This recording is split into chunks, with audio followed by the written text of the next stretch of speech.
Welcome to session 97 of the Worlds of Speculative Fiction series.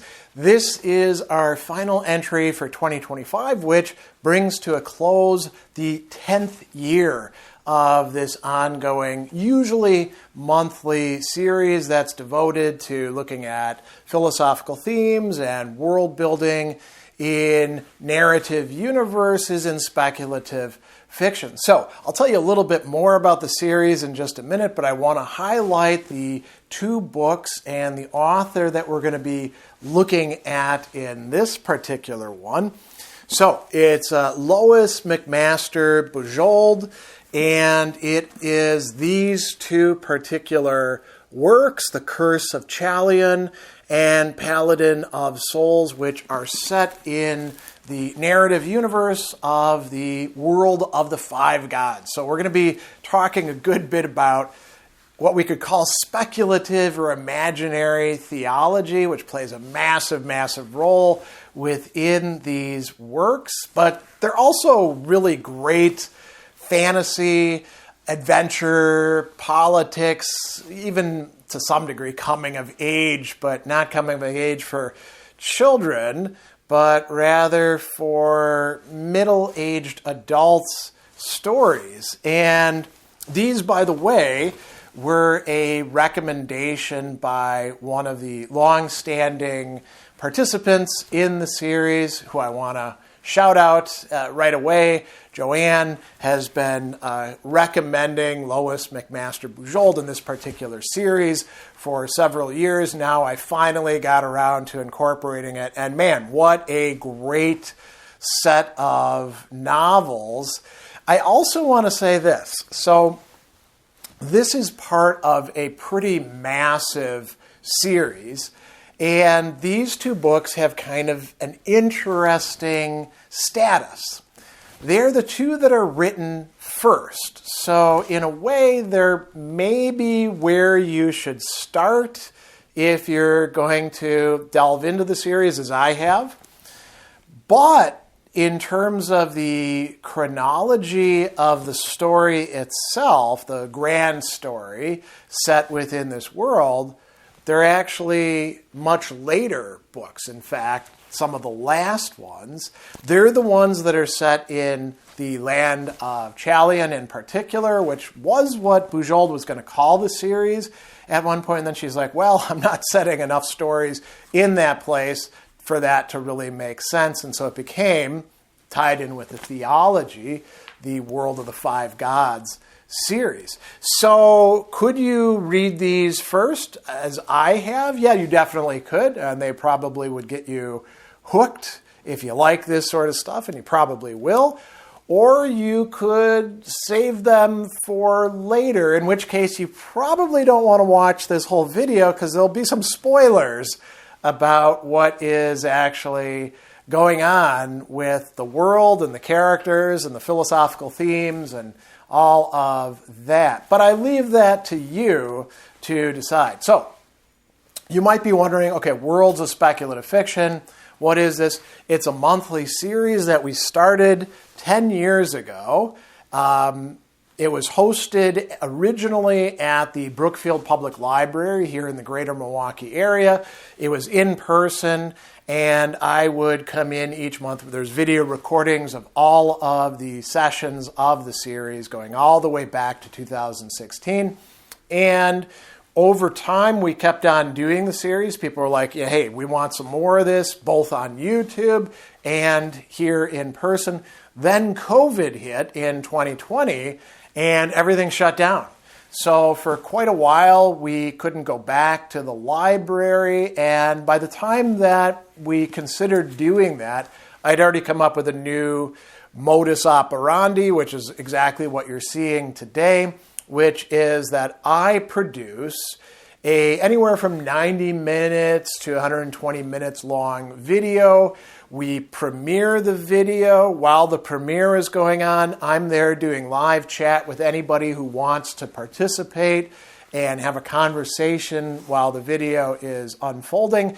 Then shortly after that, we get together and continue the conversation with a session in Zoom, a little bit more intimate. And then, the video is out there and people can participate by, having conversations through comments or anything like that. So we do one each month unless I get, too tied down with other projects or sick or things along those lines.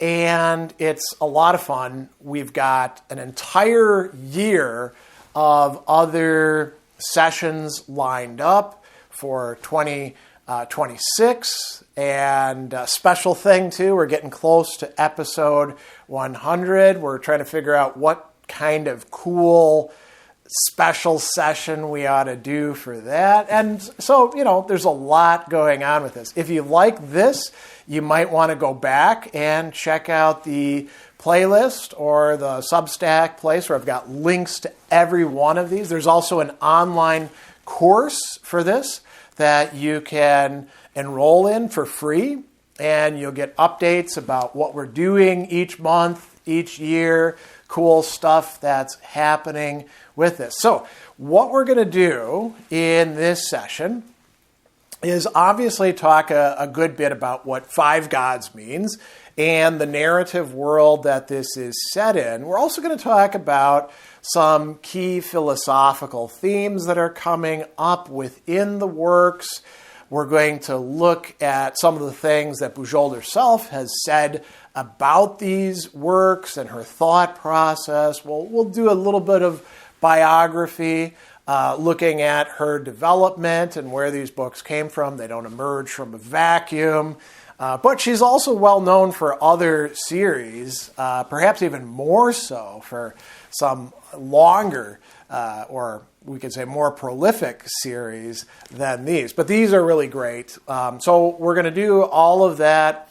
We also want to, engage in some examination of the terrain, we could say, the narrative terrain that is involved in this. So sit back. If you're watching this in the premiere, jump in. If you've got interesting things you want to say or ask about Bujold, the series, fantasy literature, we could do some comparison if you like to. And if you're, not watching this during the premiere, but instead watching it later on, there's always the comments that you can use to participate in the conversation with as well. Since this is the Worlds of Speculative Fiction series, I always like to start with a little bit of attention to the world building that is going on within these novels and the larger series as well. And it's the world of the five gods. So you might say, well, you got to tell me about these five gods. And I will do that briefly in just a few minutes. We're going to get deep into the very interesting, imaginative, well thought through, complex theology that plays such a massive role, not just in the world building, but the character development and the plots within these. But we're going to put off the more substantive discussions until a bit later on after we've looked at a few other things. But it is a world. It's a fantasy world. And Bujold made a deliberate decision not to base it in a historical Earth area, but to create a new place. It is modeled significantly, at least this part of the world, after medieval Spain, as they're facing the you could call it the breakdown of the Muslim world as the Reconquista was going on. There's a lot of echoes of that. And, she's going to be, as we're going to look at in interviews later, very open and upfront about this. So what we've got is a peninsula where all the action in these two books is taking place. There's a few memories on the part in the first book, The Curse of Chalion, of being on the seas. We'll talk about that in just a bit. So we've got a really important kingdom that is the centerpiece of all of this, and they are Quintarians. They believe in the 5 gods. To the north of them are the Roknari, who believe in the 4 gods and consider the 5th god to actually not be a god, but rather to be a demon. More about that later. Again, the theology. And so there's conflict between these 2 groups of people, but there's also conflict possible between the different Quintarian kingdoms, even civil wars that sometimes take place. And so Chalion is in the middle of this peninsula, the Ibran Peninsula, and they are a big landlocked country that has, a very, defined structure, as do the others around it as well, where there's, nobles of different sorts at the top, and it's essentially a medieval economy. There's people of all different sorts, and there's, of course, clergy as well, and considerable overlap between the commoners on the one hand and the nobles and the clergy in different ways. So Chalion is centrally located. It's landlocked. It's got no access to the sea, which, they are not super happy about. They will actually get some by the end of this first novel in ways that we'll tell you about in just a bit. To their west is the kingdom of Ibra, and that has recently gone through a civil war. And then to their east is Brajar, another Quintarian kingdom, and then south of them is Darthica. And, there's not a ton of things going on in these other places. Ibra is going to play an important role, in part because of a marriage that's going to take place, uniting the 2 kingdoms, bringing them together in very important ways. We'll talk about that a bit more when we get to the plot. And then north of them, here's where a lot of the conflict, particularly the conflict in Paladin of Souls, is going to lie, are the Quadrinians, right? They view the Rothkari, I think it is. I may be blanking on the terms. They view the Quintarians as essentially heretics. They are a different people. They're continually at war in different ways, but they're divided. They were united previously under this golden general who's responsible for the curse of Chalion. So he was defeated through death magic, and because of that, his curse fell on the house of Chalion. And so there are these 5 different, we could call them principalities, of the Rothnarki, who are causing all the trouble. Well, not all of the trouble. There's plenty of trouble coming from other people here. And Bujold, in asking questions, will also make sure to tell people, hey, I'm not making anybody into the automatic bad guys here. But they hold these coastal provinces, and then there's an entire archipelago to the north that they control as well. And they have slavers. The main character in Curse of Chalion Khazaril is going to have been a slave for a fairly short but pretty horrific period on their galleys. And so there's this continual war going on. We've got essentially a medieval economy, medieval ways of organizing, late high medieval ways of organizing society for the most part. And that's what we get as the setting. So we have everything. We have knights, we have merchants, we have all sorts of people, farming, weaving, doing all the things that are productive. We have clergy of different sorts. And so that's a good lead in to talking about this religion that is why it's the world of the five gods. Not everybody, as it's going to turn out, we're going to find in later books, buys into this. There are other older ways of looking at the divine as well. So, five gods, four of them are in a very regular order.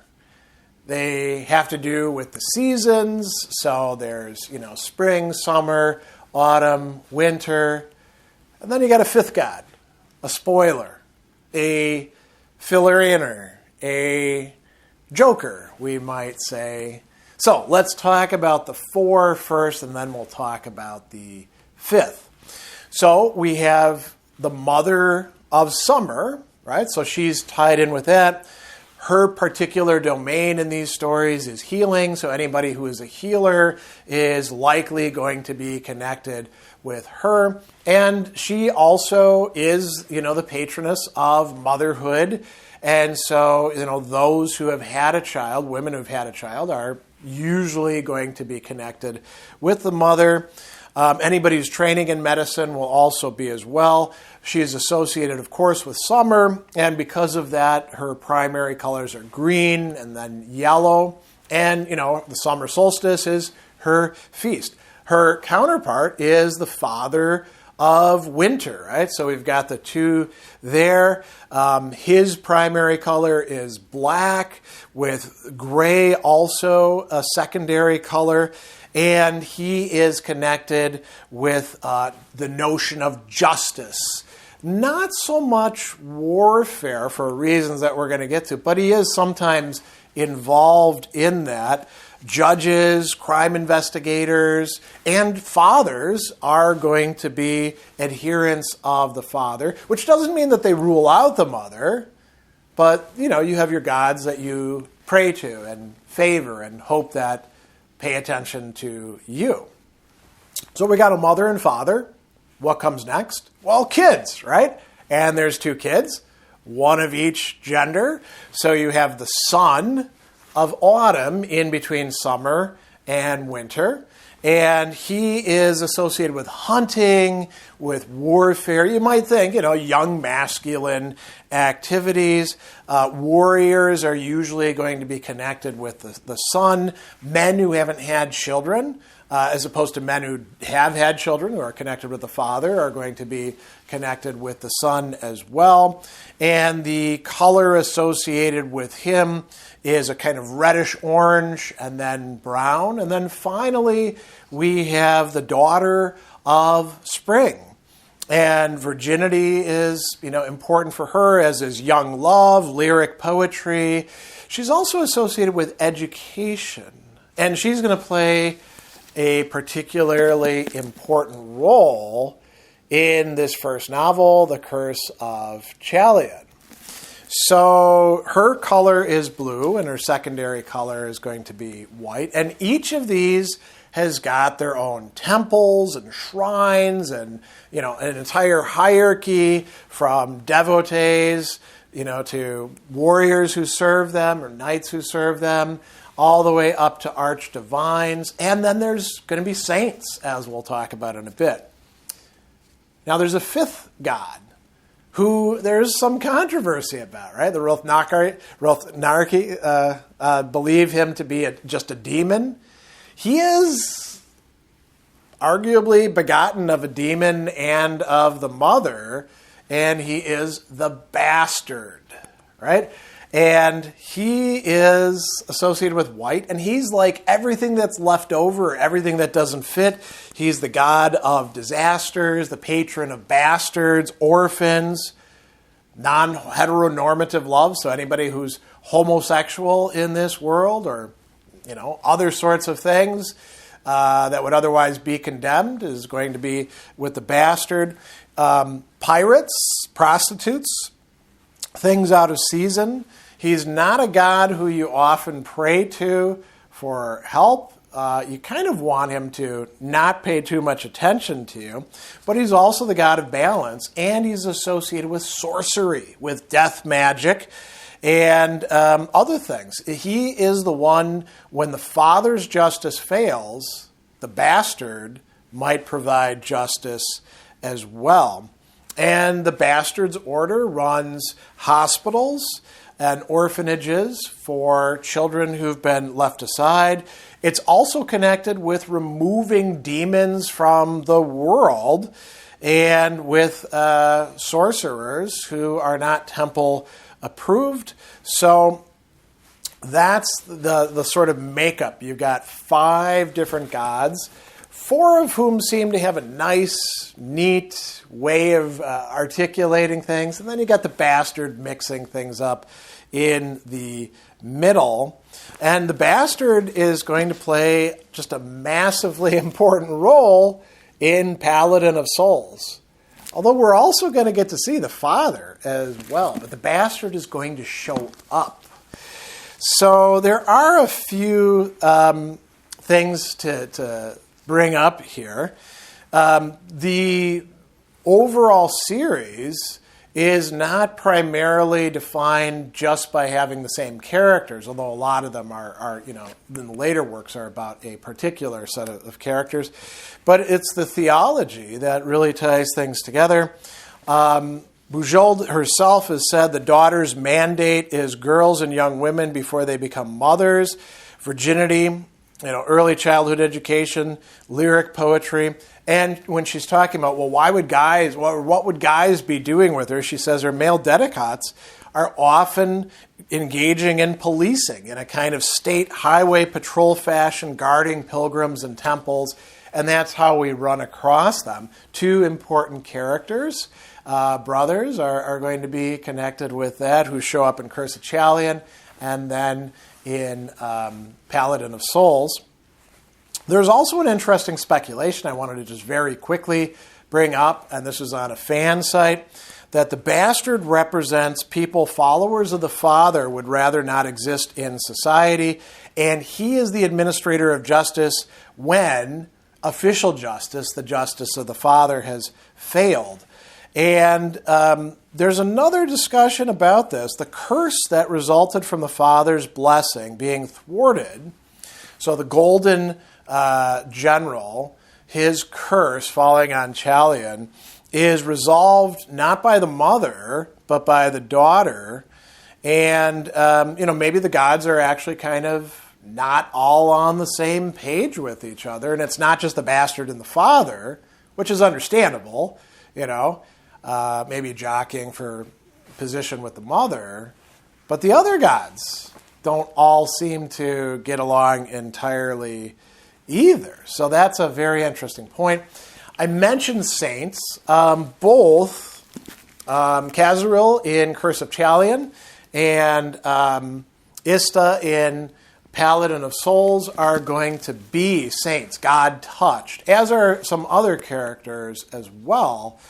And that is quite important. We're not going to go too deep into that right here, but you could say that within the system comprised by the religion, the gods, the temples, all of that, saints are kind of outliers. They're more directly connected with the gods, and because of that, they wind up, you could say, taking priority. It's not a great thing to become a saint, however, in this world, for reasons that we will talk about a bit later on. But hopefully that gives you the proverbial lay of the land. Now we can turn to some other important matters.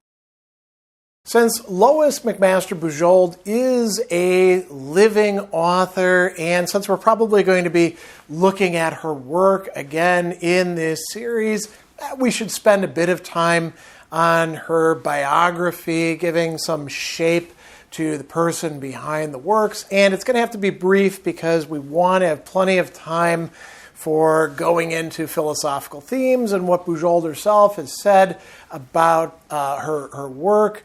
So she was born in 1949 to Robert and Laura McMaster in Columbus, Ohio.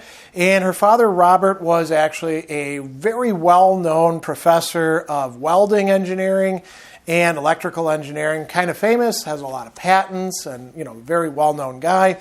And he was interested in science fiction, particularly pulp sci-fi. And she says that she got her start reading around age 9 her dad's magazines after he had read them, and that really caught the bug for her.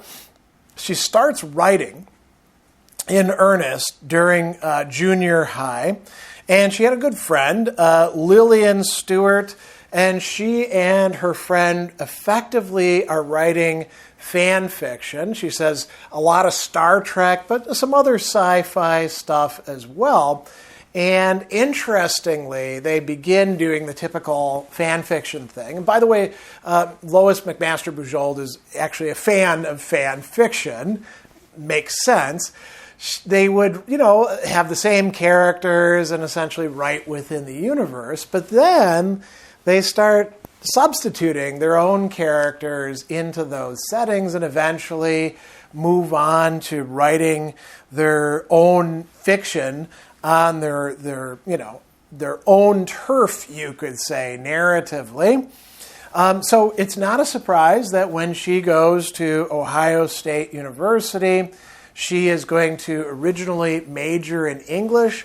That's not going to work out that well, in part because what she wants to do is more creative writing, and they're interested primarily in literary analysis, which is not bad. It can inform creative writing, but that's not what she actually wants to do. So she switches her major to biology, to education, and actually, even in the end, pharmaceutical medicine.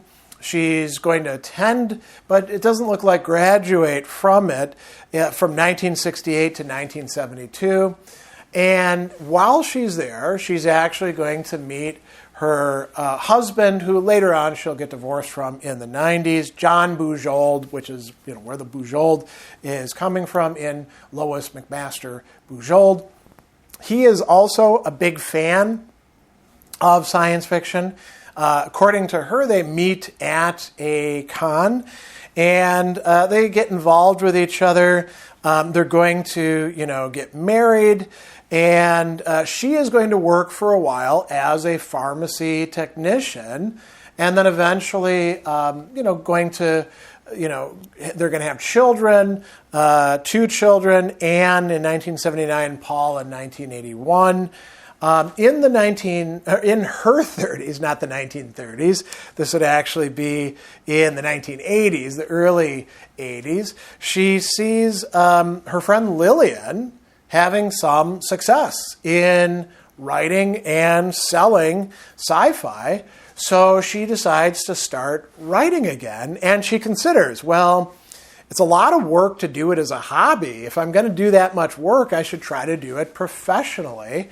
And so that is what she does. And this is where probably her best-known series of works, the Vorkosigan saga, military sci-fi, is going to develop. So she writes Shards of Honor in 1983, Warrior's Apprentice in 1984, and then Ethan of Athos in 1985. And Warrior's Apprentice will get looked at after a number of rejections, by Baen Books. And then they will say, we want the whole series. And they republish them in 1986, which is why if you go online, you'll see that the listings for these are 1986. And they get published 1 month after another. And she says, well, this is kind of funny because people thought I was just churning the books out. And this begins a saga that continues on well into the new millennium. It's probably her biggest one. And, there's a lot of works in that. But she also starts writing fantasy. That's a little bit later on, though. So in 1992, her first fantasy novel, The Spirit Ring, is published.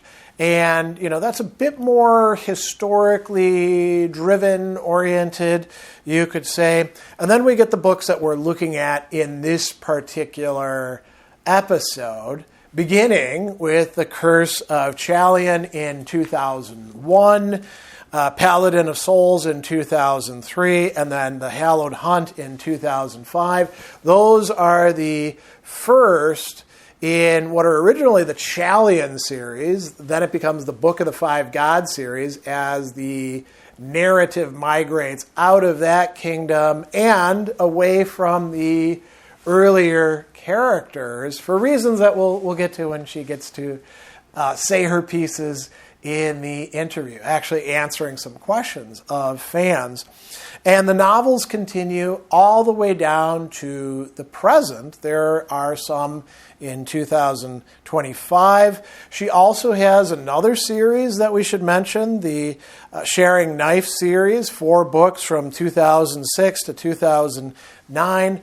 In the process, in the 90s, she's going to get divorced. She's going to move to Minneapolis, where she currently resides. She actually holds some honorary, essentially, academic appointments, and she's in retirement now, which doesn't mean she's not writing.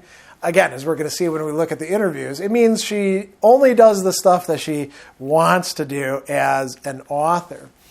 The other thing that I'll point out is that she has won a lot of different awards and been nominated many more times than she's won for the books in all of these different series. So she has won the Hugo, the Locust, the Nebula, sometimes all 3 at once. In addition to that, she's won some other perhaps lesser known but equally interesting awards like the Minnesota Book Award or the Mythopoeic Award, which she won for The Curse of Chalian. But she's also had a really cool recognition. It's kind of a lifetime thing. The Science Fiction Writers of America, the Damon Knight Memorial Grand Master Award. That's a pretty select company to belong to. She's in her late 70s and still actively writing today. So, this is a very cursory biography, but at least gives you a sense of who it is that we're talking about, if you didn't already know. Now we're going to jump into what it is that she has to say about her own work and its inspirations and the aspirations and ideals. And we'll get to know her a bit better, I think, through that. We're very fortunate in that Louis McMaster Bujold has given many, many interviews over the years and even has answered fan questions that were assembled for her on various forums and blogs. And so we're going to look at some excerpts from some of the interviews. Obviously, we can't go into every single one of them. That would take far too long, but hopefully you'll find these insightful and interesting and revealing about things. I think we've got a great selection lined up for you. And I'm going to begin with one that's a little bit funny in her response, starting from her childhood. So, Clark's World interview, she's asked, your bio says that you started reading adult science fiction at age 9. What were a few of the most memorable or most important genre works from your childhood or teens and why? Very common stock question there. And she says, you do realize that was 50 to 60 years ago. So obviously she's not going to give you a perfect reconstruction of that. She does say, I probably remember the books I read better than I remember most of my school teachers, sadly for them. Maybe they didn't make that much of an impression on her. And so she says, in the 60s, I was mainly getting my sci-fi from analog and the school and public libraries. So among the writers back then whose tales I recall fondly, so I think that's important, the tales I remember fondly. We don't always have to have the, reconstruction of exactly what we were reading. What do we actually remember with some sort of attachment? So she says, I remember Eric Frank Russell, Paul Anderson, Randall Garrett, Zena Henderson, Anne McCaffrey, James H. Schmitz, and Lloyd Biggle Jr., Roger Zelazny and the excellent Cordwainer Smith both came along a bit later after I'd connected to local sci-fi fandom in my early college years.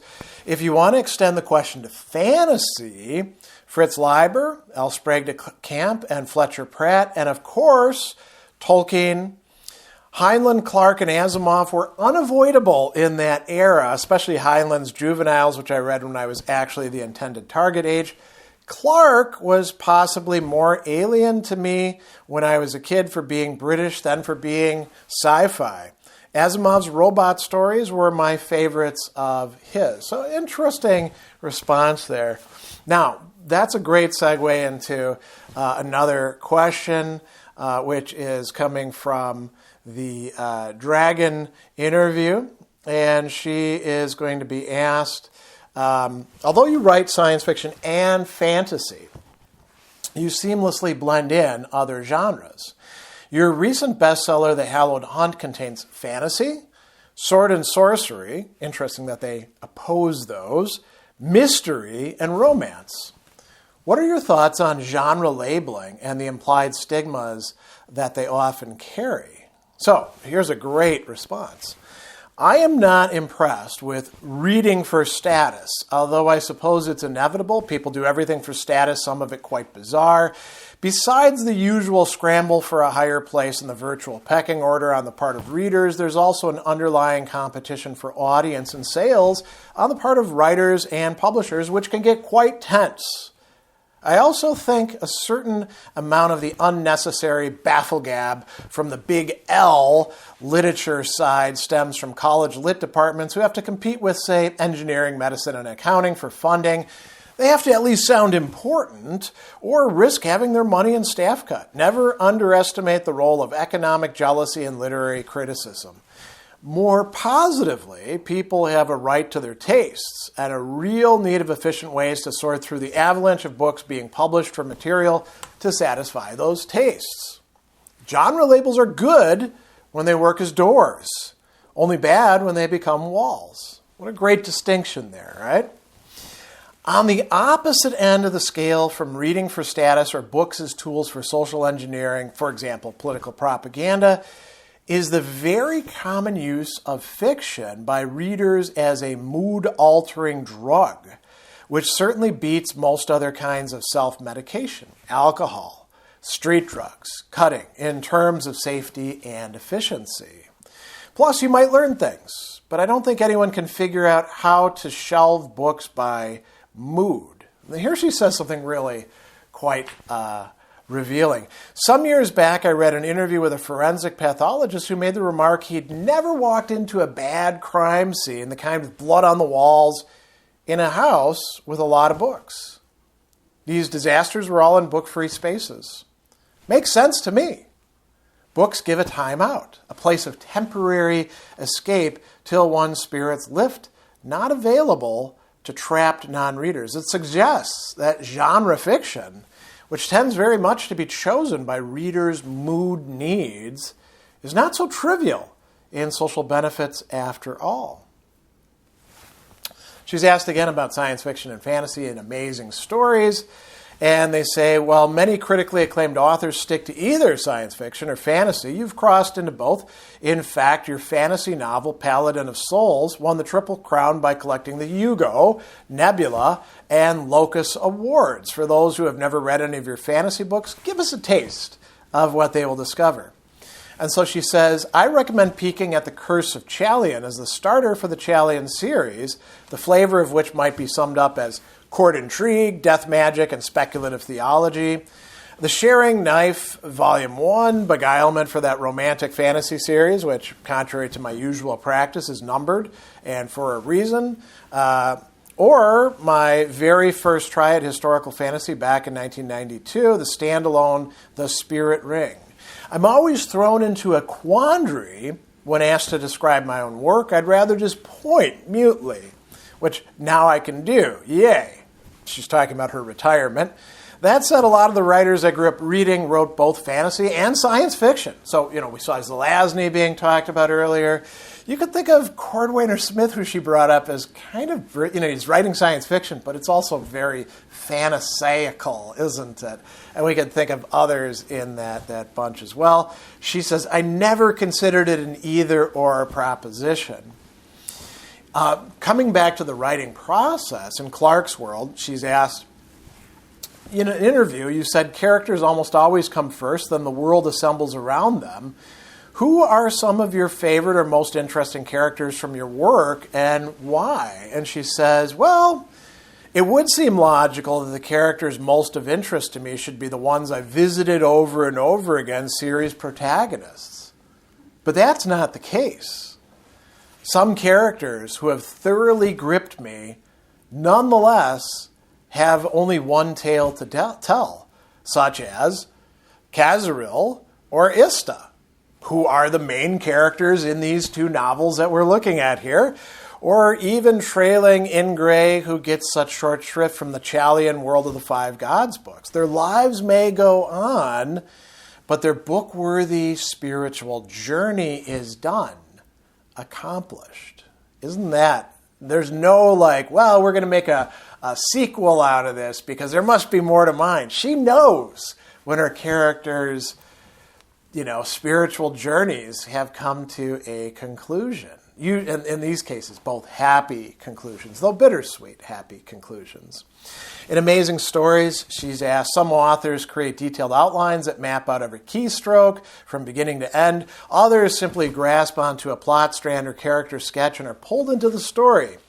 What does your creation process look like? She says, well, it's somewhere in between the two extremes. I don't make up my whole novel in detail on day one. My head would explode. I capture a certain amount of pre-writing and messy notes and outlines, mainly as a memory aid, and I work out some of my structural issues at that stage. At some point, these notes reach a critical mass, and I can see how the story starts, outlining up to the first event horizon. I can usually write that far without knowing exactly what comes next, and in the process of getting there, the new ideas have time and stimulus to cook, just-in-time plotting, as it were. My most fundamental work unit is the scene, which I pull out of my chapter outline, re-outline, and generally pummel a bit, and then capture on the page, screen in the first type draft.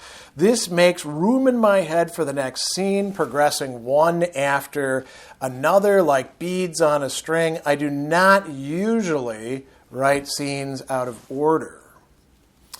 Now, going back to character, in the Leaf Lemming interview, she's asked, I'm wondering whether, all things being equal, older characters will tend to be more interesting than younger ones because they bring so much more experience, so much more story to any given situation. It's something that needs to be put to the test in sci-fi or fantasy. So many younger protagonists for every older one. Do you have an opinion on this? And she does, and it's a very interesting one. Certainly one of the things I want in characters, whether in writing or reading, is that the insides of their heads should be interesting places to spend time.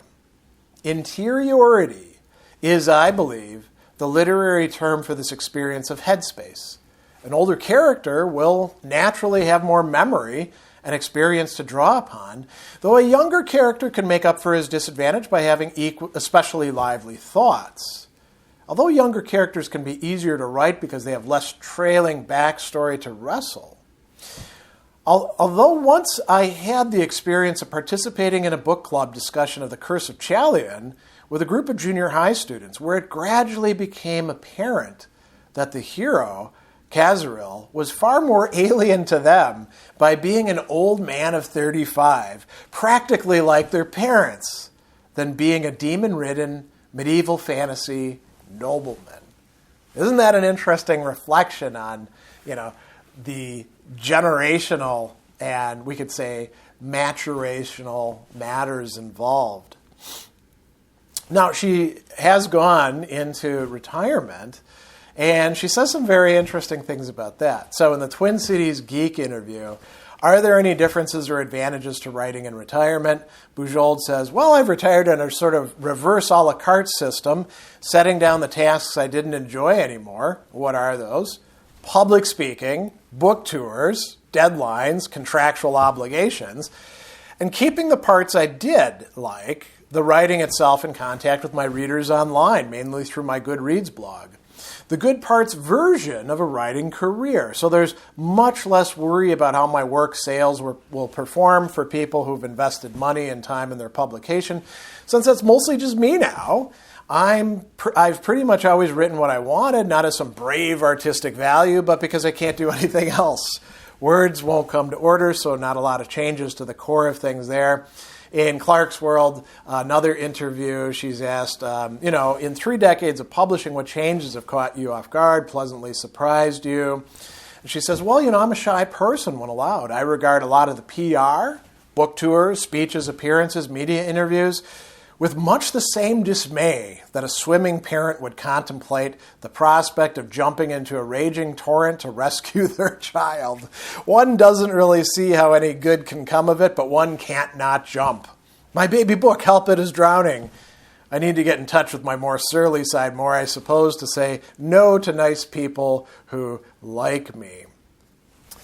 Now, coming back to the Chalian, Book of the Five Gods, universe, she's asked, when you created the Chalian universe, was it always your intention to move to a different time period for the autumn book, the book for the sun? She says, well, when I started the series, all I had in mind was writing the one novel, The Curse of Chalian, on spec. By the time I reached its end, Ista was demanding her own book, which became Paladin of Souls. I figured by then if this was going to be a series, I wanted a different structure than the Vorkosigan books for a change of pace. So a thematic series with one book for each of the five gods suggested itself naturally. Since I make up these books one at a time, I had no particular plan for the next, except it should center on the concerns of a different god than either of the two I'd already done. Although it turns out the god called the Bastard tends to have his thumb in every pie, the notion of Ingray, Ijata, and their dire situation at the start of the Hallowed Hunt came first. I then fit it into a fresh setting, loosely based on medieval Germany, decided the themes of this book belonged to the god called the Son of Autumn, and we were off and running. I have seed notions, now she's saying this at a certain point in time, I have seed notions for the next 2 books to complete the fivefold pattern. A book for the father, the god of justice, and the mother, goddess of, among other things, medicine. But I'm not going to have time to work on them for a while. Later on, in the Vorkosigan wiki, and this is fan questions being put to her, she's asked, you've mentioned that first each tale was dedicated to a particular god or goddess of the world, Curse of Chalian for the daughter, Hallowed Hunt for the son, Paladin of Souls for the bastard, but that you were stuck coming up with a tale for the mother or for the father. What do you feel was the barrier? Notice what she says. Less inherent emotional connection to these gods, I suppose. If I'd really tried, I could have probably come up with something, but it would have been forced. So that's why, a lot of it goes back to the bastard. She's also asked some good questions in the Internet Book Database of Fiction reader questions. She's asked about Curse of Chalian. Clawing writes, Curse of Chalian is one of my favorite fantasy novels of the past few years. I'm curious, when you started writing it, did you start with a character, Kazaril, or did you start with a world-building concept, political, social, gods, magic, or did you start with the idea of the 3 deaths prophecy? And she says, well, I've answered this one before. The Curse of Chalian has 2 particular springs of inspiration. A few years ago, just for fun, I took a course at the University of Minnesota on Spanish medieval history. From a writer's point of view, it was a joy. The 15th century in Spain was every bit as lurid and wild as the War of the Roses in England. The parade of princes, prelates, madmen, madwomen, tragedies, romances, mischances, plots, betrayals, beheadings, and all-around mayhem can scarcely be equated even in Shakespeare. From the moment I discovered this corner of history, I knew I wanted to steal it someday. Meanwhile, my friend Patricia Raid and I had started a letter game. This is a literary amusement where each person takes a persona and writes back and forth to each other in character. The character I'd begun to evolve, a duchess, somewhat fussy, middle-aged secretary, suddenly didn't want to be in that light fantasy world. Pat and I both had pressing projects, and the game died away after only a few rounds. But the core of that character stuck in my head.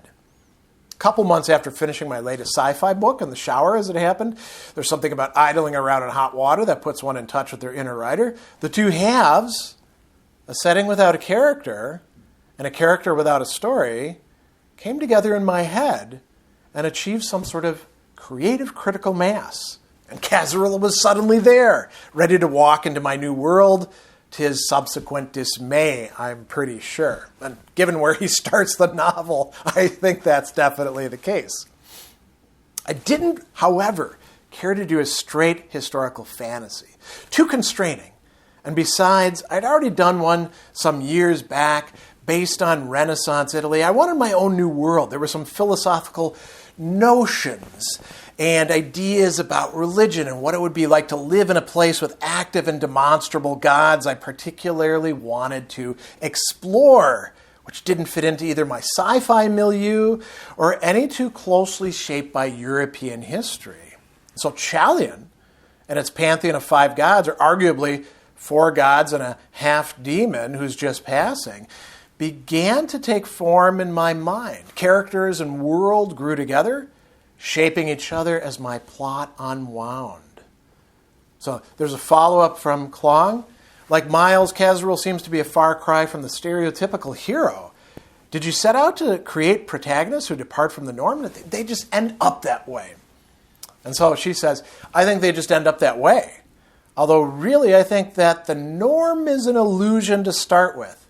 Are there any normal protagonists in most fiction? Can anyone name any or remember them? But certainly in Kaz, I wanted to explore the idea of a truly humble man, not in the sense of self-effacing or servile, but in the sense of unmindful of self. The results were interesting, saint-wise. Miles is nearly his polar opposite, really. Then we shift to Ista, and we're going to get some really interesting remarks. So, in the Vorkosigian wiki, being asked a reader's question, is Paladin of Souls basically a cross-genre of women's journey meets zombie tale?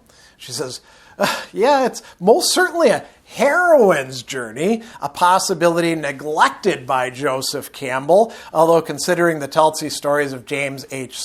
Schmitz as published in Analog Magazine, perhaps not by the other Campbell of that era. The zombie connection is a bit accidental. Ours and Cataluro's predicament was actually based on 2 real Spanish history roots, the story of Queen Juana la Loca hauling around the uncoffined corpse of her husband for rather too long, and the end of the tale of El Cid, where the dead Cid was tied to his horse to lead a last charge. Add 5 gods world magic, and there we were. Now, that's really cool, right?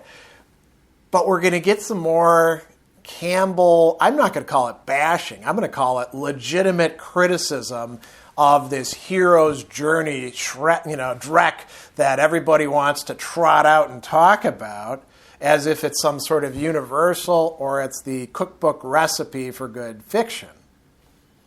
So in the Vorkosigian wiki, more questions from readers. She's asked, did you feel you were taking a risk making your protagonist an older person and a woman? Why did you choose to do so? So she says, well, I prefer non-standard protagonists generally, as a glance at my other work will show. If a writer wants to stand out in a crowd, it's a wise idea to pick a direction no one else is going and head there. So risks were outweighed by the potential rewards. God knows the world has more than enough fantasy novels replaying Joseph Campbell's hero's journey tropes. It was clear to me from reading Campbell and listening to his recorded lectures that while he was very big on the hero's journey, he was utterly clueless about women. The journey into maturity, for which the above was metaphor in Campbell's view, has an entirely different structure for women than for men, starting from the fact that while the male goes out into the world and returns to his starting point to take over the role of his father, the successful female in exogamous cultures, which most are, goes out and keeps on going, never to return. The hero's journey is just the wrong shape for the heroine, somewhere in one of the more amusing Georgette Higher Regency historical novels, The Reluctant Widow, a particularly feckless younger brother makes the airy remark, "I really don't know what these women can be finding to do all day about the house." Plainly, Campbell doesn't know either. I am going to editorialize a bit and say Campbell actually doesn't even know that much about men. Because there's a lot of ways of being a man that ain't the hero's journey. And I would say it's a sign of immaturity on a lot of men's part to think that that's the blueprint for everything. Following up, she's asked another question. Do you think Ista's role as mother is important to Paladin of Souls? Now notice this answer. Her role as a post-mother is very essential. She was a vehicle for exploring a challenge faced by very few women in the past, but many in modern times. The old model of maid, matron, crone for women's lives was based on a much shorter average lifespan. Modern technology over the past 150 years has literally doubled the life expectancy of women in industrial societies from 40 to 50, 45 to 80, 90 years. With lower birth rates, matron takes less of a bite than ever out of the prime years, and the debilitation of old age is pushed off for decades. This gives instead a life structure of maid, matron, 20 or 30 year blank, crone. So she's exploring that 20, 30-year blank. There are no historical social models for that second maturity period. It's something our time is having to invent. Men's lifespans have been extended as well, to be sure, and we're seeing more fellows reinvent themselves with second and third careers and sometimes family. But for men, it sometimes seems to be a smoother extension of what they were doing already and less of a terra incognita. Another question. What to you are the most important themes of Paladin of Souls? She says, getting back to the heroine's journey, spiritual and otherwise, Ista's book is also very much about second chances. Her initial run on life came to grief on just about every level, a failure that sent her all the way back to square one as a dependent in her mother's house. Her women's journey was truncated. Paladin of Souls was her chance to do it all over and get it right this time, knowing what she knew now, to retake her journey using all that hard-bought experience. It's very much about remaking oneself in midlife, about coming to age again.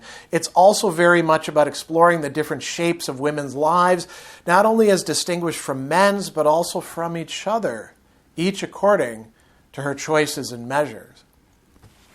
Finally, another question that we're getting asked, or she's getting asked in that, also about Paladin of Souls, bringing in another woman. The two most powerful characters in the book are women, Ista and Joanne. Why did you choose to have the major protagonist and antagonist both be women? So she says it was Ista's book from the get-go. In fact, its working title for a while was Ista's Book. So she was not a choice, but the starting point from which all else followed. She says, this is a book which I started with the character from whom and for whom the plot was subsequently generated. I've talked in other interviews about the last scene of The Curse of Chalian being a promissory note to Ista for a book of her own. Every scene she was in or stole in Chalian, she generated this gravity that tried to tilt the story towards her. I'm glad I waited. She needed to be more than just a subplot of Kaz's book. But as the plot developed, I threw up a whole slew of female actors of all sorts, pretty much spanning the whole spectrum of possibilities. Don't overlook the Provençara, Lys, the groom or the courier who becomes the lady in waiting, Lady de Hueltar, Omerea, and of course Kadi. This was a chick book by intent. Some wag once remarked she judged a book by, we're getting the Bechdel test. This is actually about movies, but works for books. Whether it had more than one female character of note who talked to each other about something other than men. It's amazing how few works pass all three of these tests. Joanne was developed much later in the course of the writing than Ista and was therefore somewhat more constrained by the needs of a plot already in motion. Early in the writing, I had no idea yet of the gender identity and backstory of the hidden villain. Joanne both utilized prior inventions, the Golden General, etc., in a parsimonious fashion, and grew in the thematic interstices as a mirror of both Ista and the Provençara, the mother that Ista could not be like. Joanne was a toxic, metastatic version of the Provençara, a mother in the worst way. Don't forget, all mothers are also daughters. The problem for a daughter transitioning to motherhood without becoming like her own toxic mother is as severe as a test as for a man not wishing to become a replica of a toxic father. Joanne was also a worked example of how to do power and autonomy wrong, an anti-Ista, as it were. She became not free, but a tyrant. What a wonderful summary of what's going on in that work and of her own thinking and writing process. There is arguably a coherent and complex theology developed in these two novels, and continuing on through the various books of the World of the Five Gods.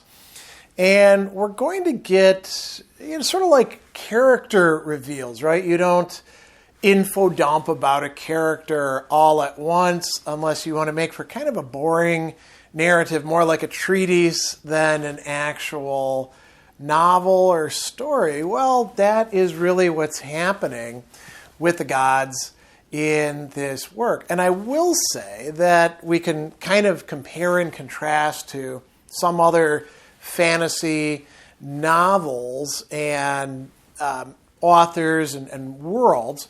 And I have in mind two in particular that predate this. One would be Tolkien. Now, Tolkien doesn't use the word gods, of course, but he's got, Eru Ilúvatar, and then, all of these great spirits who are there from the beginning once they are brought into being.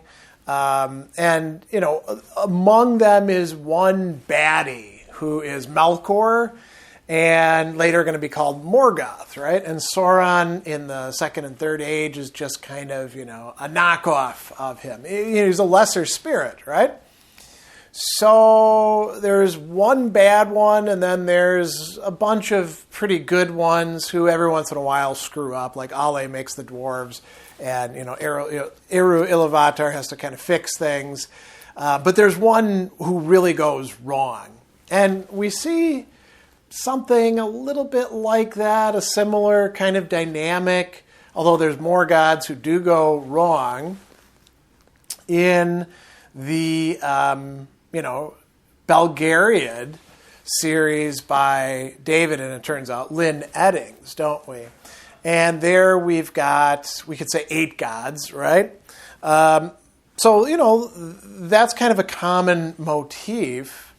Here, none of the gods are actually bad, although there's an interesting ambiguity in how the 5th god, the bastard, is actually going to be viewed.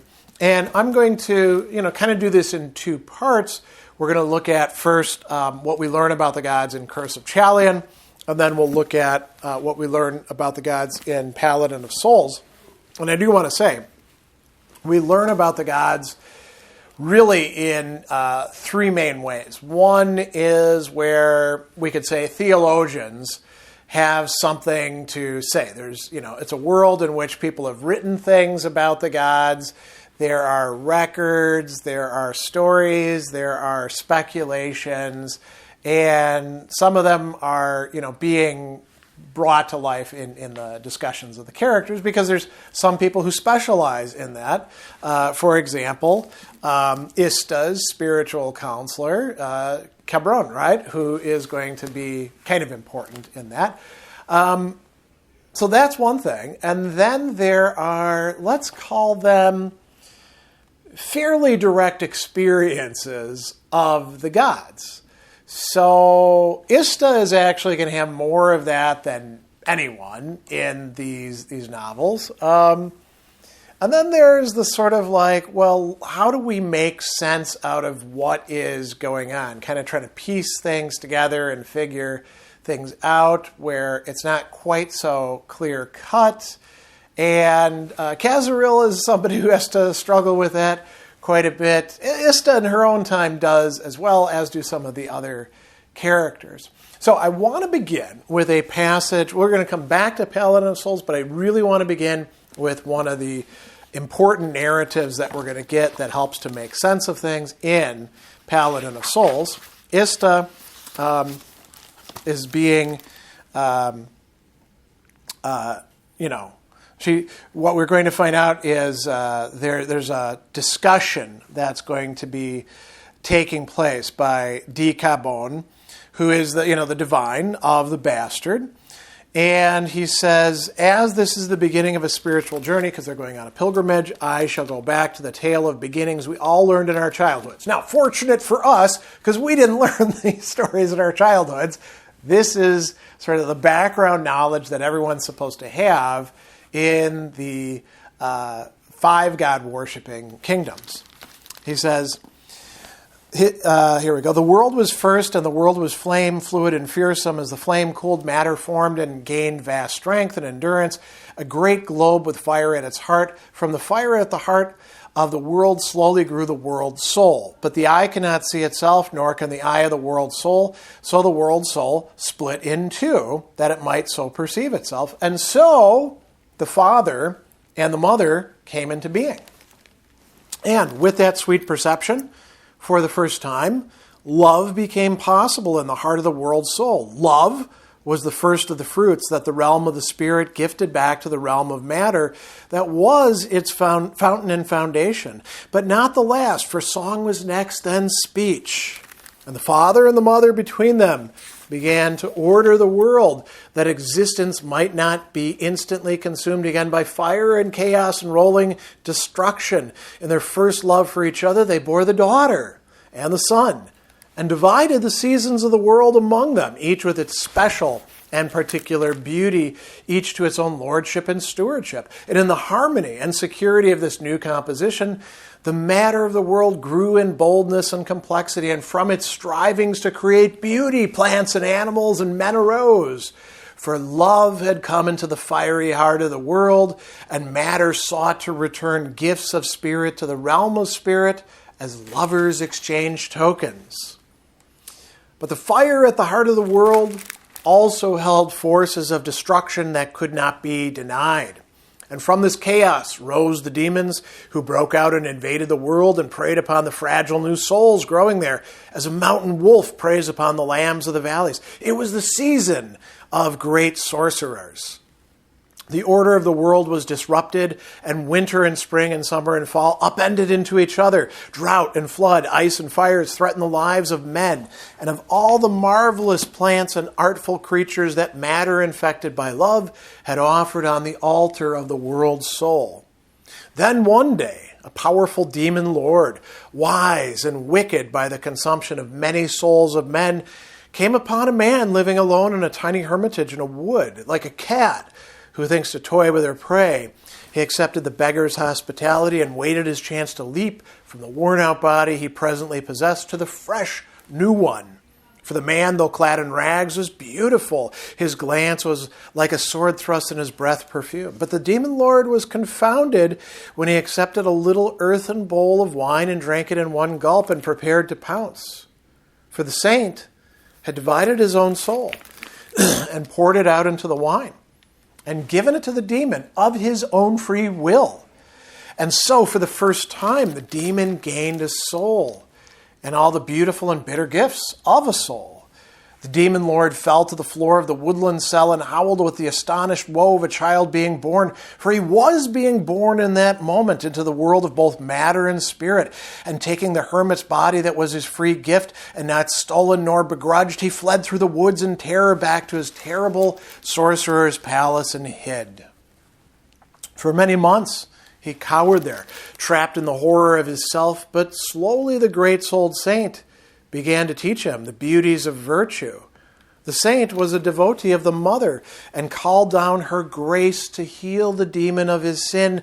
For with the gift of free will had come the possibility of sin and the burning shame of it, which tormented the demon as nothing had ever done before. And between the lash of his sin and the lessons of the saint, the demon soul began to grow in probity and power. As a great sorcerer paladin, with the Mother's favor fluttering on his mailed sleeve, he began to move in the world of matter and fight the baleful, soulless demons on the gods' behalf in the places where they could not reach. The great souled demon became the Mother's champion and captain, and she loved him without limit for his soul's incandescent splendor. And so began the great battle to clear the world of demons, run rampant, and restore the order of the seasons. And so was born the last god, the bastard, loved child of the goddess and the great-souled demon. Some say he was born on the eve of the last battle, fruit of a union on her great couch. Some say the grieving mother gathered up the great-souled demons, shattered dear remains from the stricken field, and mixed them with her blood, and so made the bastard by her great art. However, so their son of all the gods was given agency over both spirit and matter, for he inherited as servants the demons that his father's great sacrifice had conquered and enslaved, and so swept out of the world. Then he says, what is certainly a lie, D. Cabone continued in a suddenly more prosaic, not to mention irate tone of voice, is the quadrine heresy that the great-souled demon took the mother by force and so engendered the bastard upon her against her great will. A scurrilous and senseless and blasphemous lie. And then he says, here ends the tale and the tally of the advent of the five gods. And we get a really great description here. Ista had heard various versions of the tally of the gods, what seemed several hundred times since childhood, but she had to admit, D. Cabone's delivery of the old story had the eloquence and sincerity to make it seem almost new again. Granted, most versions did not give the complex story of the bastard more space than the rest of the Holy Family put together, but people had to be allowed their favorites. Despite herself, she was moved. And so we get the closing of this great tale that we're all supposed to know. And it's going to help us by filling in a lot of background. So let's continue. In Curse of Chalion, we're going to get a lot of important discussions of things pertaining to the gods. That, at the very beginning, Kazaril is going to run across the site of a failed ritual of death magic, right? He sees 5 candle stumps burned to puddles, blue, red, green, black, white. Little piles of herbs and ash all kicked about now. A dark and broken pile of feathers that resolved itself in the shadows as a dead crow, its neck twisted. Rat and crow, sacred to the bastard, god of all disasters, out of season, tornadoes, earthquakes, droughts, floods, miscarriages, and murders. Wanted to compel the gods, did you? The fool had tried to work death magic by the look of it and paid death magic's customary price. Alone? We'll find out who this is a little bit later. He's somebody who wants to use death magic because of the injustice that's been perpetuated. Later on in the story, we're going to find out that Izel, who Kazaril is going to be put in charge of as her tutor, is using one of the rituals to call out some injustice. And she says, if tolerating injustice and turning a blind eye to men's tragic and unnecessary damnations are among the first duties of a pious maiden, the divines never taught it to me. And she says, the men whose task it was to appear to have neglected it. That's justice. I am not a milkmaid. If I have greater privilege in Chalion, surely I have a greater duty to Chalion as well. The divine and the good Dedicat have both told me so. Right? So that's quite interesting. She's protesting against the hypocrisy of people who are corrupting the religion there. And we learn as well that there is, more and more corruption being revealed, including by the guy who is going to try to, essentially, along with the rest of his house, take Izel as his wife, even though he's a very disgusting character, who is in charge of, some of the stuff pertaining to the daughter. And so Kazaril, in desperation, is going to turn to death magic. And he's going to do this in this tower that the crows inhabit. And we hear a prayer that he is going to utter. Lord bastard, God of justice, when justice fails, of balance and of all things out of season, of my need, for Disanda, for Izel, for all those who love her, Lady Beatrix, Royena Ista, the old Provençara, for the mess on my back, for truth against lies, receive my prayer. He had no idea if these were the right words or if there were any right words. And a terrible pain begins in his belly. And he says, politely he remembered to say, for your blessings too, we thank you, God of the unseasoned. And then seemingly he dies, but he doesn't die. And we're going to find out that the death magic did in fact work, right? Someone killed Dando di Giranol last night by death magic. And this is Kazaril and Izel talking about that. And his brother Girandol is looking for whoever the killer is. And so, Beatrix asks, did you? And, Kazaril can't actually tell him. And we find out more circumstances. So Izel, who's going to be married to this disgusting, gross pig of a man who's into all sorts of depraved sexual tastes and who's been saved by the death magic that has killed him. So we learn, Izel says, I felt something around midnight, you said, an easing of my heart as if something in me knew my prayers were heard.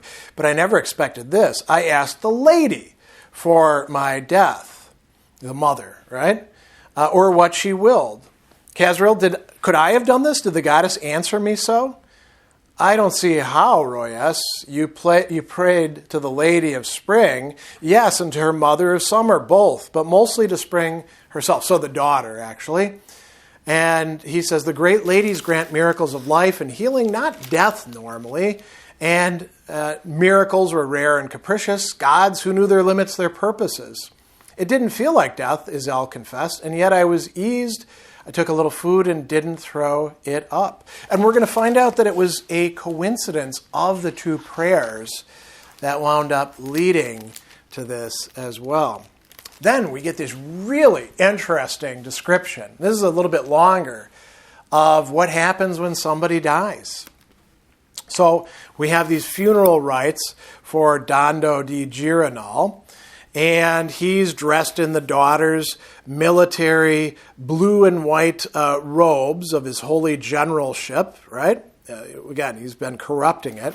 And they bring in animals, sacred animals, and the animals are supposed to determine where the soul has gone. So we get this discussion, right? Here we go. Dando himself served in the son's military order as an officer in his youth, and he was known to have sired a scattering of bastards, as well as 2 scorned daughters by his late first wife. An unspoken thought, as his soul had been carried off by the bastard's death demon, it had surely passed through the bastard's hands. Might those hands have closed on it? The acolyte groom carrying the daughter's jay stepped forth at archdivine Menedal's gesture and raised her wrist. The bird bobbed but clung stubbornly to her sleeve. So the daughter is rejecting him. The daughter actually craps on him. The mother's green bird also refused to leave its handler's arm. The son's acolyte dragged the fox by its chain to the edge of the byre. The animal whined and snapped its black claws, scrabbling noisily on the tiles as it struggled to get away. The stout gray wolf, sitting on its haunches with its great red tongue lolling out of its unmuzzled jaws, growled deeply as its gray-robed handler suggestively lifted its silver chain. The vibrato resonated around the stone courtyard. The wolf lowered itself to its bellies on the tiles and stretched out its paws. Gingerly, the acolyte lowered his hands and stood down. His glance at the archdivine shouted silently, "I'm not touching this."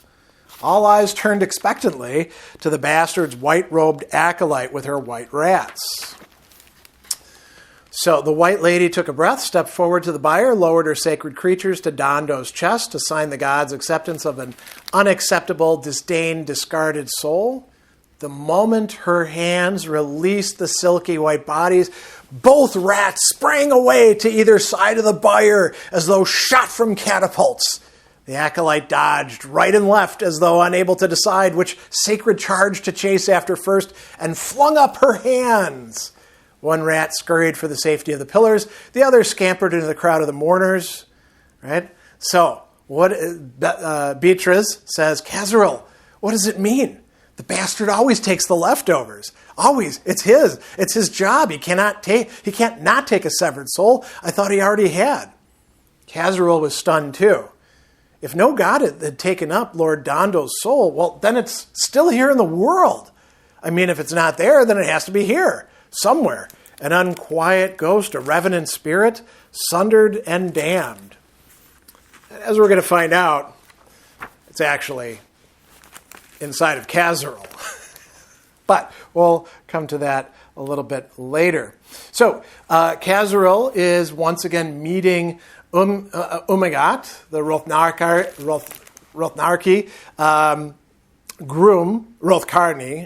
groom of the Roya, who manages the menagerie, and he turns out to actually be a saint of the bastard.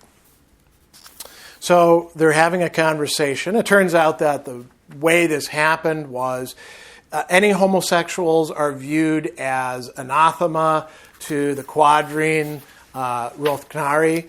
And so, his lover is tortured and killed in a brutal way.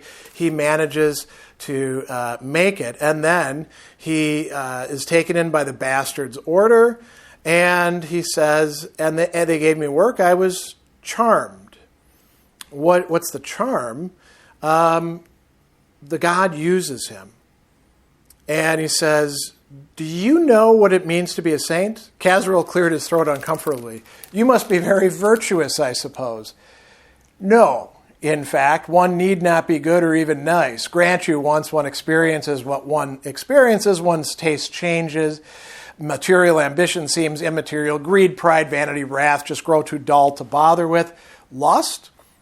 Umagat brightened. "Lust, I'm happy to say, seems largely unaffected. Or perhaps I might grant love.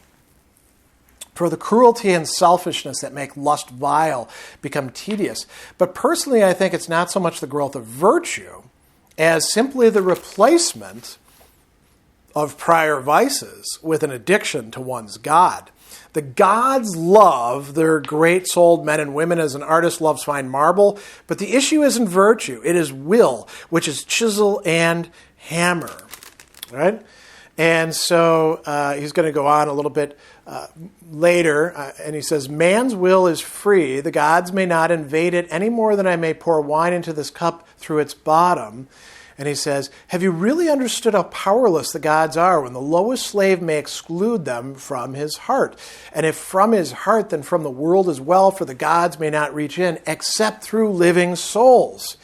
If the gods could seize passage from anyone they wish, then men would be mere puppets. Only if they borrow or are given will from a willing creature, do they have a little channel through which to act. They can seep through in the minds of animals, sometimes with effort. Plants require much foresight. Sometimes a man may open himself to them and let them pour through him into the world. A saint is not a virtuous soul, but an empty one. He or she freely gives the gift of their will to their God, and in renouncing action makes action possible." So, quite an interesting soliloquy there, teaching us about how the gods actually involve themselves in things. So we find out a little bit later about what happened. Kazaril has both a demon and Dando's soul stuck in his belly, which actually take the form of a tumor that starts growing. And he's saying, it might have been worse.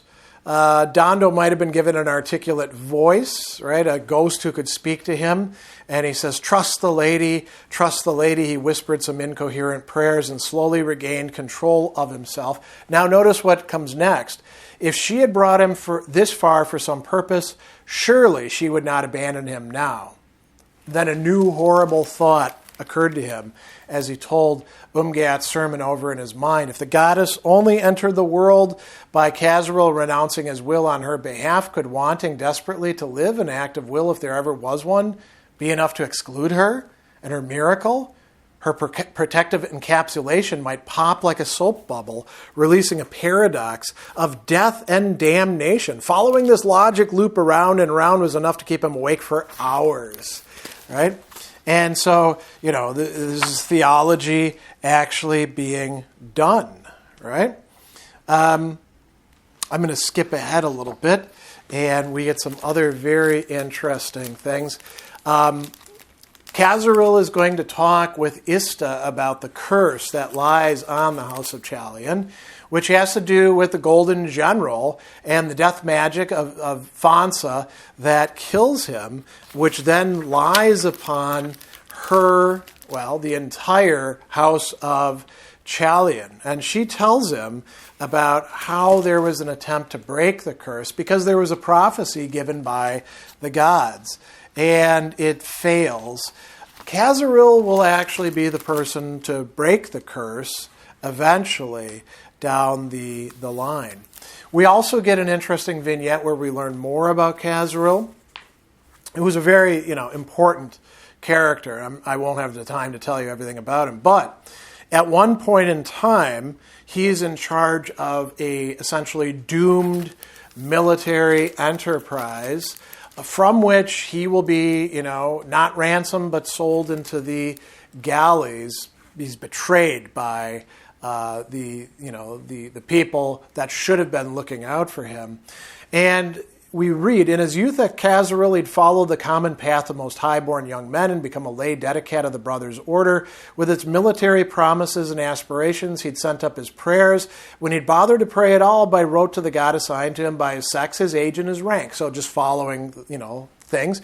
On the tower in the dark, it seemed to him that following the unquestioned path had brought him step by step into this impossible snare, abandoned by his own side and his god both. He'd worn his brother's medal inside his shirt since the ceremony of his dedication at age 13. That night on the tower, tears of fatigue and despair, and yes, rage running down his face. He'd torn it off and flung it over the battlement, denying the God who denied him, the brother. The spinning slip of gold had disappeared into the darkness without a sound, and he'd flung himself prone on the stones as he lay now and sworn that any other god could pick him up who willed, or none so long as the men who trusted him were let out of this trap. As for himself, he was done. Nothing, of course, happened. But there is a God who picked him up. The daughter, right?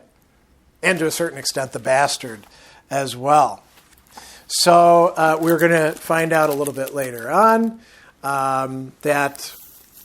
Here we go. Kazaril can see, ghosts and is thinking about how he's a most peculiar locus. 2 exiles from the world of spirit were trapped inside his flesh, the demon which did not belong here at all, and Dando, who should have left but was anchored by his unrelinquished sins. Dando did not desire the gods. Dando was a clot of self-will, digging into his body with claws like grappling hooks. If not for Dando, he could run away. Now he's being faced with a temptation. Could I?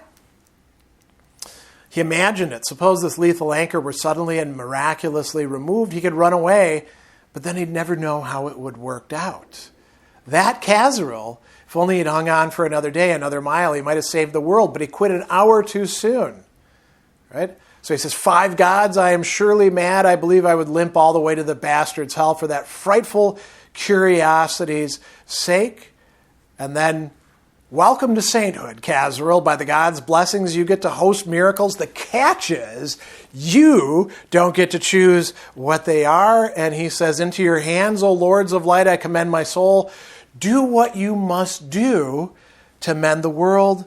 I am at your service.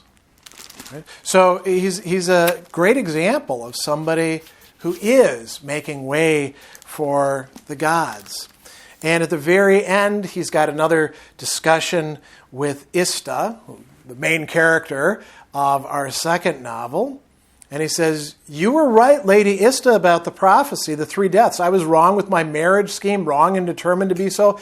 Because I was afraid your way seemed too hard, and yet it came right despite myself in the end by the lady's grace. And she says, I would have done it myself if I could have. My sacrifice was evidently not deemed acceptable. Then Kazriel says, well, it was not a matter of that's not the reason. Well, it is, but it isn't. It has to do with the shape of your soul, not its worthiness. You have to make a cup of yourself to receive that pouring out. You are a sword. You were always a sword, like your mother and your daughter too. Steel spines run in the women of your family. I realize why I never saw saints before. The world does not crash upon their wills like waves upon a rock or part around them like the wake of a ship. Instead, they're supple and swim through the world as silently as fishes. By the way, somebody else who says something like that, Kierkegaard about the Knight of Faith in Fear and Trembling. So, some very interesting reflections that we're going to get in The Curse of Chalion. Now, we should turn to the next novel and see what we learn there. The engagements with the gods, if anything, get more intense in Paladin of Souls, not least because Ista herself has already been God-touched for a long time. That's part of why people thought her insane. And, she's experiencing what we can call theophanies, the manifestations of the gods to her in the course of her life, both recounted in Curse of Chalion, but even more so in Paladin of Souls. So we're going to start out. We've already had that great passage talking about the origin of the 5 gods. This is a little bit earlier than that. They are talking about a pilgrimage, and Ista originally wants to do a pilgrimage just to get the hell out from under all of these people who have essentially been holding her pleasantly captive, right? And so she gets this spiritual director, the learned Chivar de Cabon, who is replacing learned Tovia, who's ridden out on a medical call of some special difficulty, who is going to be her director. And she gets the pilgrimage started much earlier. She doesn't want a huge train of people. She is going, not her, but one of the others, Lady de Hultar, asks, are you of the Cabones related to the present Holy General, de Yarin of the Daughter's Order? And the divine says, I believe I am some sort of 3rd or 4th cousin to him. My father was Sir Odlin de Cabon. Both de Gura brothers stirred with interest. Oh, said Ista in surprise, I believe I met him years ago at court in Cartagas. Then she thinks, our fat Cabon, as he was jovially dubbed by the Roya, but he died as bravely as any thinner gentleman at the disastrous battle of Dalus. You have the look of him. The divine ducked his head. I am not sorry for it, right? And anyway, we find out that, there's going to be a little bit of discussion about where they ought to go. And they look at the map. And then the divine frowned at the map for a few minutes, then cleared his throat and looked across at Ista. We're taught the route of a pilgrimage should serve its spiritual goal, which may be simple or manifold, but will partake of at least one of 5 aims: service, supplication, gratitude, divination, and atonement. Atonement, apology to the gods. Delutes, she could not help thinking. The chill memory of that dark hour still clouded her heart on this bright evening. Yet who owed whom the apology for that disaster? We were all in it together. The gods and Delutes and Yas and I. And if abasing herself on the altar of the gods was the cure for that old wound, she'd eaten enough dirt already for 12 Deluteses. Yet the scar still bled in the deep dark if pressed. So Decabon, hearing a kind of joking thing about a man praying for mules, says, the gods' ways are mysterious sometimes. Yours, Rowena, is a pilgrimage of supplication for a grandson, as I understand it. Is it not? It is not. But Deferej and Lady Deulter both made noises of assent, and Ista let it pass. So they decide they're going to, visit various shrines and things like that. As it's going to turn out, of course, reading this, the failed ritual to remove the curse derived from the Golden General's death due to death magic, something that derived ultimately from the father, is going to lead her to the Delutes, people that are still left, and to this amazing tale. So let's go on a bit further. Here is going to be one of the theophanies that's going to take place. She brooded about what might be lying on a bed not dissimilar to this, if less delicately perfumed, in that room on the other end of the galley. Actually, she rather thought she knew precisely how the bed and the rugs in the room and its occupant appeared. She didn't even need to look. I never saw Gorham the groom before, though, although she supposed his existence was implied. Right? This is the Lord Ilvin. So you dragged me here, whichever of you, the gods, harries me, but you cannot force me through that door, nor can you open it yourself. You cannot so much lift a leaf. Bending my iron or my will is a task equally beyond your capacities. They were at a stand, she and the gods. She could defy them all day long, but not all night long. Eventually I must sleep, and we all know it. So she's sleeping, and she says, you cannot open that door, and you cannot make me do it. Either send what dreams, what will, do your second worst. Your worst you've done to me already. And then she dreams. Here we go. A familiar figure was briefly backlit by the hazy light falling into the flower-decked court beyond. It filled the door from side to side, heaved its hips through, let the door swing shut. Briefly her heart lifted in joy and relief to see learned Decabon safe and well. Except it was not Decabon, or not Decabon only. He was fatter, brighter, whiter, faintly androgynous. Did that flesh swell as if to contain the uncontainable? His garments were spotless. And by that alone, Ista might have known the difference, because Decabon is kind of a slob. And luminous as the moon.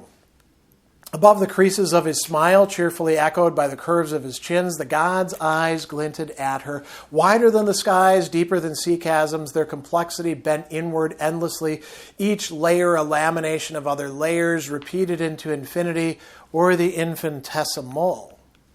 Eyes that might simultaneously contemplate each person and living thing in the world, inside and out, with equal and unhurried attention. My Lord Bastard, Ista did not speak his name aloud, lest he mistake it for a prayer. Instead, she said lightly, aren't I a little overmatched? He bowed over his immense belly. Small, yet strong. I, as you know, cannot lift a leaf, nor bend iron, nor your will, my Ista. I am not yours. I speak in hope and anticipation, as a suitor may. His smile bunched his fat face tighter, or with the trickery of a rat. Rats, he observed, are low, shy, straightforward creatures, very limited. For trickery, one wants a man or a woman. Trickery, treachery, truth, triumph, traps for bears. She twitched at this possible reference to Foi, who's been possessed by a bear demon.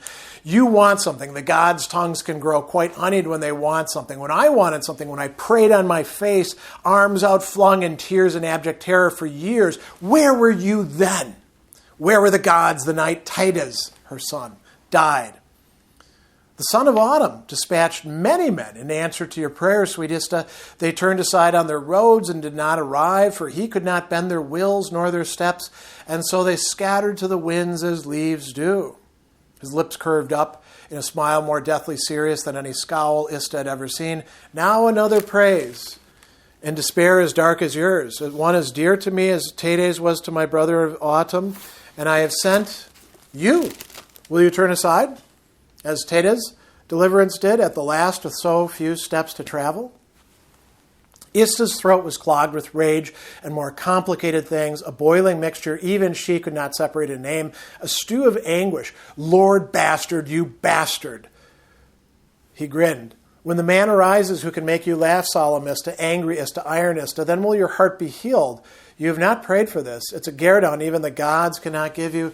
We are limited to such simples as redemption from your sins. The last time I tried to follow the gods' wholly addled, inadequate instructions, I was betrayed into murder, she raged. But for you, I wouldn't need redemption. I don't want to be part of you. If I thought I could pray for oblivion, I would, to be smudged, blotted out, erased like the sundered ghost who died a death indeed and so escaped the world's woe. What can the gods give me? His brows twitched up. Why, work, sweet Ista. He says, my mark is on your brow. His lips brushed her forehead. The spot burned like a brand. He has given me back the gift of second sight, direct, unguided perception of the world of spirit, his realm. She remembered how the print of the mother's lips had seared her skin, just like this in the long ago waking vision that had led to such disastrous consequences. You may press your gift upon me, but I need not open it. I refuse it and defy you. So, the dark infinities. Here we go. His eyes glinted with a brighter spark. He let his fat hands drift down her bare back and hugged her in tighter to his girth and bent again. He kissed her on the mouth with an utterly smug, lascivious relish, her body flushed with an embarrassing arousal which only infuriated her more. The dark infinities abruptly vanished from those eyes so close to hers that they crossed. A merely human gaze grew wide, then appalled. Learned to decabone, choked, recovered his tongue, leapt backward like a startled steer. Rowena, he yelped, forgive me. I don't know quite where I am. Your God, snapped Ista, has a vile sense of humor. What? He said blankly. He was here and I missed him? If these were real dreams, each the others, where are you now? Where is Fox with you? And then she wakes up again. And, she says, she wondered whose prayers could have drawn her here. All sorts of persons prayed to the bastard as the god of last resort, not just those of dubious parentage. It could be anyone in Porphyros, except, I suppose, a man who'd never woken from an exsanguinated collapse. If I ever find who's done this to me, I'll make them wish they'd never so much as recited a rhyme at bedtime. And she's trying to think about what this kiss is supposed to be. And she tries it out on a couple different people, but it doesn't actually help anything. Later, however, much, much later in the work, we're going to discover what this was actually about.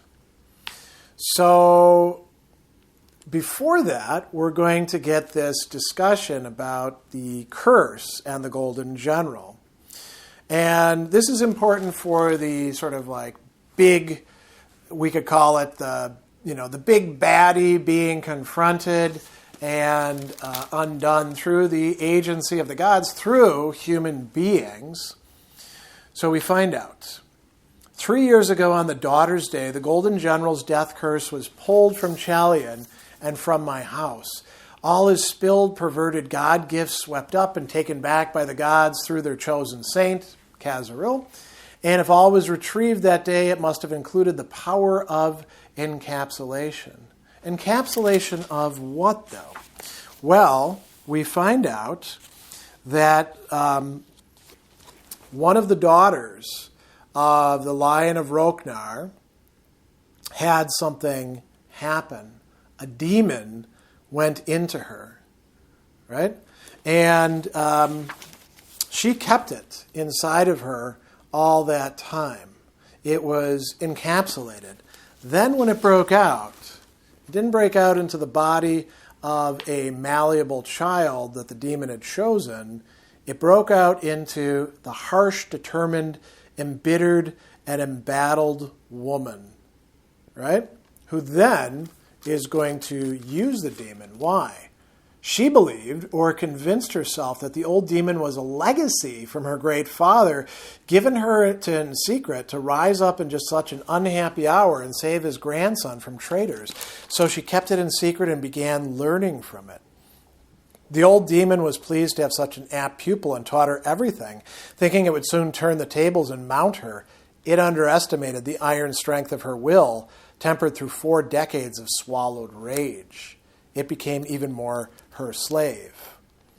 And we find out that she is able to do with her demon something that hasn't happened with demons before.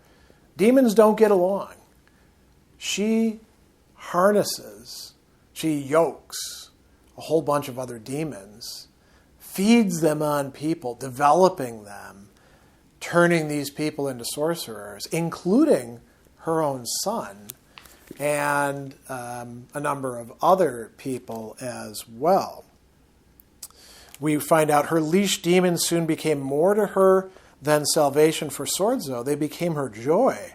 At last she could exert her will and force a compliance that smiled as it hurried to obey. Her family was not last, but first to fall to her binding. But we also find Joanne as a quadrine, fallen into blasphemy by their lights. But a bad quadrine is not the same thing as a good quintarian. She can't possess the correct theological background to handle any elemental safely, let alone a troop of them. Right? So we find out that when the curse was lifted, the curse of Chalion, all the wheels came off. And so anyway, what we're going to learn is the bastard has a plan. Ista is a big part of that. But before that happens, a desperate gambit has to take place. And she has a third theophany. He was dressed, here we go. A tall, somber man stood on the treads 2 below her so that his face was level with hers, in precisely the position she'd kissed and challenged the dead Aris half a lifetime ago. His face and form were uncertain in outline. She thought he looked a bit like Aris, a bit like Arvol, and a little bit like her own dead father. Though Di Bayokta had been a shorter, thicker man, he was not much, she thought, like Yas. He was dressed as an officer of Poriforce in a mail and gray and gold tabard, but the mail gleamed, and the tabard was pressed and perfect, its embroidery bright as fire. His hair and beard were gray, cut short as Aris's were, clean and fine. The wavering candlelight did not reflect from his upturned face, nor from the endless depths of his eyes. They shone instead with their own effulgent light.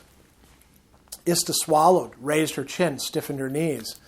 I wasn't expecting you here. The father of winter favored her with a grave nod.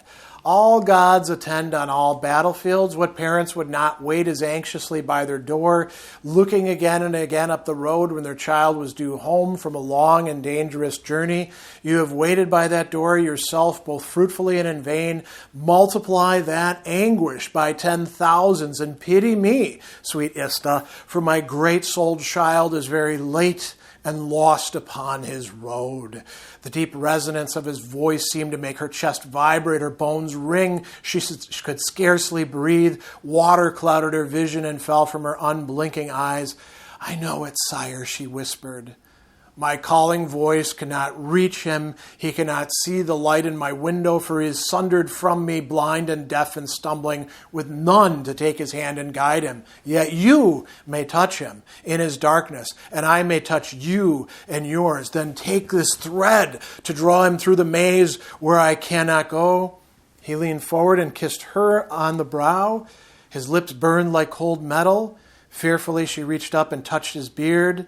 As he bent his head, a tear fell as a snowflake on the back of her hand, melted and vanished. Am I to be a spiritual conductor on your behalf now? She asked, dazed.